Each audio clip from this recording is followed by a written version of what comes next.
the View pre-calculus program, and we're talking about topic 4, which is simplifying rational functions.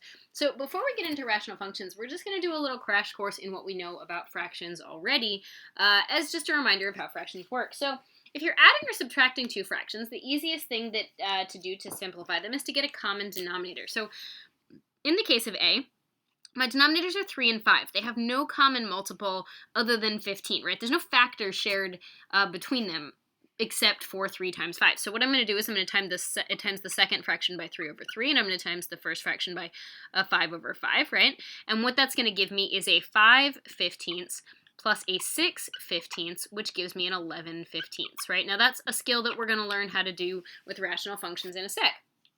All right, now if I go to do the second problem, now my denominators are a 12 and an 18. Well, they do have a common factor. They both have a 6. So 12 is 6 times 2, and 18 is 6 times 3. That means they both already have the 6. So all I have to do is get the least common multiple of 12 and 18, meaning what factor is the 6 times 3 missing? Well, it's missing a 2. So I'll times by 2 over 2. And the 6 times 2 is missing the 3. The least common multiple of 12 and 18 is 36. It's not 12 times 18, which would be a really big number and kind of frustrating. So that's going to give me a 15 over 36 minus a 2 over 36, and I'm going to get 13 over 36. Now, had you gone for a denominator that was 12 times 18, it wouldn't be wrong, but it would make your life a lot harder because the numbers would be much bigger, and then you'd have to cancel them. When we get to rational functions, you'll see why that would be a real pain. Now, in C, we're actually multiplying. So when you multiply fractions, you multiply straight across. Now, you could make the argument that you could do 4 times the 250 and get 1,000, and you could do the 50 times the 24 and get 1,200, and then you could cancel a bunch of stuff, and that's fine. But the other argument is that when you're multiplying straight across, it's actually easier to cancel factors, right? So there's a 4 on the top. Well, the 24 is a 4 times a 6, so I can cancel the 4. Similarly, the 250 is a 5 times a 50, so I could make this a 5 times a 50 and cancel the 50 off the bottom. So I end up getting 5 over 6. Now, had you done this the other way to do this would have been to do 4 times 250, which is 1,000, over 50 times 24, which is 1,200. You'd cancel some zeros. You'd get 10 over 12, and then you'd cancel a 2 and get 5 over 6. You get the same answer. It's just much harder. So again, way easier to factor and cancel when you're multiplying. Now, when we divide a fraction by a fraction, we change it to multiplication by flipping the divisor and multiplying by the reciprocal. So 5/16 divided by 25 over 12 is actually a 5/16 times 12 over 25, and now I'm back in the same problem that I had with C, where I'm multiplying straight across, so I should cancel common factors, right? I noticed that the 5 and the 25 straight up cancel, just leaving me with a 5 on the bottom. And that from the 12 and the 16, the biggest thing I can cancel is a 4. So if I cancel a 4 out of the 12, I get a 3. If I cancel a 4 out of the 16, I get a 4. So the top is a 3, and the bottom is a 4 times a 5, which will be 20. Now again, if you had bothered to do 5 times 12, you would have gotten 60. And if you'd done 16 times 25, you would have gotten 400. And then you would have been able to cancel, and eventually you'd get down to 3 over 20. But this is easier. The last one, E, is the same idea as D, except it's the other kind of division, where you have a long division bar instead of this division symbol. This is the same as 3/16 divided by 15/24, which is just like D. When I have division, I flip the divisor and multiply by the reciprocals. This is 3/16 times a 24 over 15. So I'm going to notice that the 3 and the 15 can cancel to give me a 5 on the bottom. And out of the 16 and the 24, the biggest factor I can cancel is an 8. So I cancel an 8 from the 16 and an 8 from the 24, and I end up with an answer that is 3/10. Again, if you'd multiplied straight across, you would have gotten 3 times 24, which is 72, and you would have gotten 16 times 15, which is 240, and then you would have canceled, and that's fine, but this is a little bit easier. So that's a quick crash course in how we simplify rational expressions that involve numbers. Now let's do it with some x's and see how it goes. All right, so we're going to apply those exact same skills right now. The only difference is that we're going to have stuff that have x's and sometimes y's, but probably mostly x's here.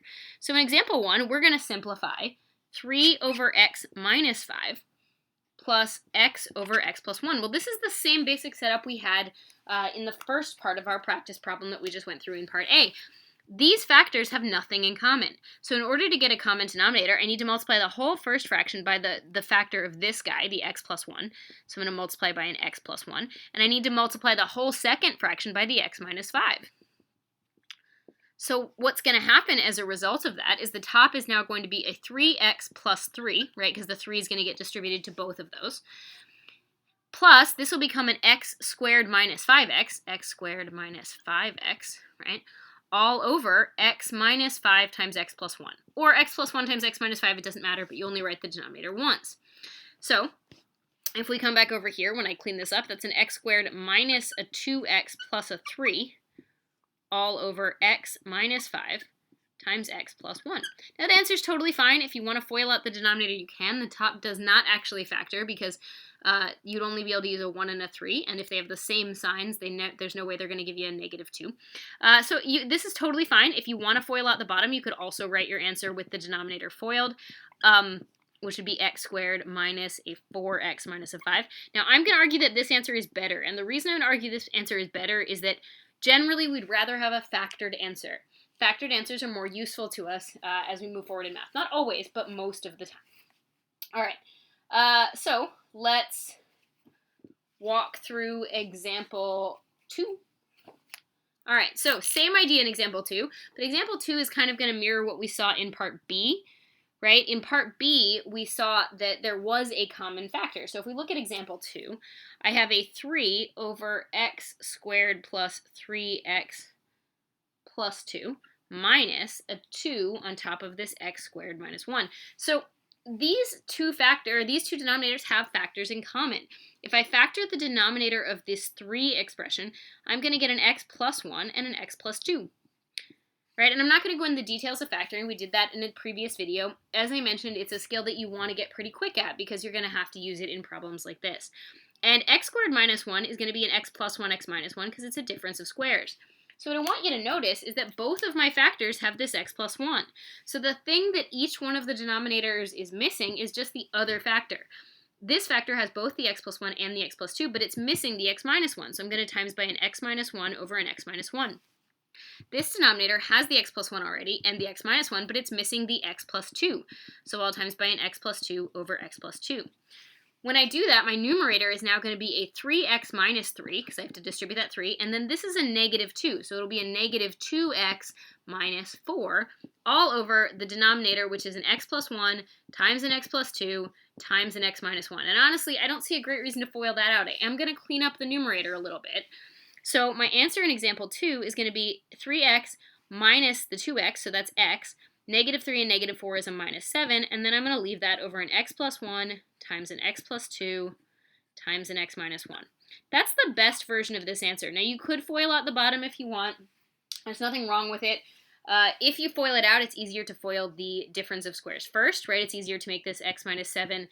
The difference of squares would be x squared minus 1, and then when you distribute that to the x plus 2, your other answer would be x minus 7 over x squared, x cubed, come on brain, x cubed plus 2x squared minus x minus 2. And those are also fine, but I would say that this factored form is the easiest version of the answer. All right, cool. We're going to stop there, and then we'll do another video in a sec that has the next couple of examples.